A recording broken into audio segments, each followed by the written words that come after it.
Dulu tanah ini cuma sawah peninggalan arwah nenek moyang. Tanah ini penuh dengan kenangan. Mesti boleh memberi banyak makna, bukan sekadar hasil padi. Dari situlah lahirnya Tamtih Multi Center, impian keluarga Hajah Putih untuk menghidupkan semula warisan, menjadi tempat rehat, tempat belajar dan tempat orang datang mengenal indahnya desa. Assalamualaikum.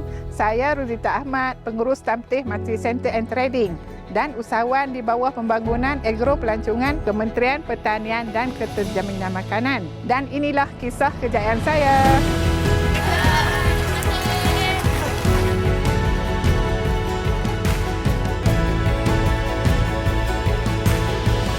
Pada tahun 2012, saya dan suami menubuhkan 3 buah chalet pada mulanya. Pada tahun 2013 pula, saya dan suami mengajak ahli-ahli keluarga untuk sama-sama membina rumah homestay untuk perkembangan di Tamtih ni lah. Wujudnya nama Koperasi Hajah Putih itu adalah nama Emak Putih dan nama Tok Hitam. Jadi kami gabungkan dua nama tu jadi Tamtih. Koperasi ini terdiri daripada 52 orang ahli keluarga, anak, cucu dan saudara terdekat yang berpakat untuk membina sesuatu yang boleh beri manfaat kepada semua. Dari situ lahirlah Tamtih Multi Center and Trading. Kebanyakan rumah-rumah kami nama burung. Mentari, kenari, serindit. Semua dia belakang menghadap ke sawah lah. Sebab tu orang luar-luar mereka suka lah. Saya salah seorang usahawan bimbingan mada. Bila saya buat homestay ni, jadi dia orang datang tengok. Lepas tu apa keperluan yang Tamtih perlu. Pada 2018, dia orang bagi Dewan Kaca. Okey, ni Dewan Kaca yang saya dapat grant tu lah. Pada tahun 2018 mula buat dan banyaklah kemudahan yang kami dapat lakukan dalam dewan ni. Perusus, majlis perkahwinan, macam-macam lah.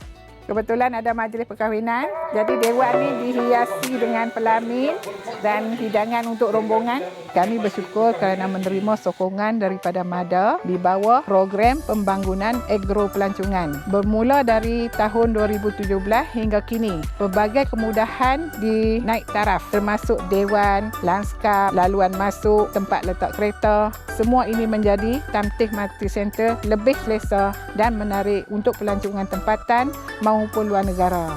Bantuan yang diterima membantu kami untuk menaik taraf pusat agro pelancongan kami dan menjadikan lebih selesa, bersih dan tersusun.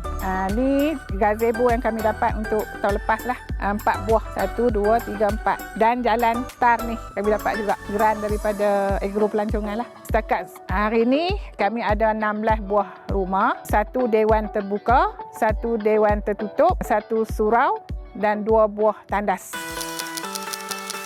Syukur Alhamdulillah hasil usaha berterusan dan bantuan agensi, pendapatan kami terus meningkat.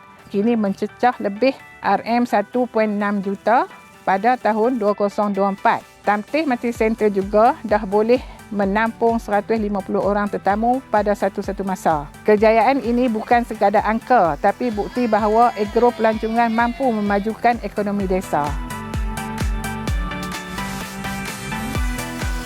Harapan saya amat besarlah untuk mengembangkan perniagaan ini dengan bantuan-bantuan yang diberikan seterusnya. InsyaAllah kalau ada rezeki, dia orang akan bagi bantuan macam kolam renang. Sokongan ini membuktikan bahawa KPKM dan MADA sentiasa komited membantu usahawan luar bandar membina masa depan yang mampan dan sejahtera. Terima kasih kepada Kementerian Pertanian dan Keterjaminan Makanan, KPKM serta MADA yang sentiasa menjadi pendorong utama kepada usahawan agro pelancongan seperti kami.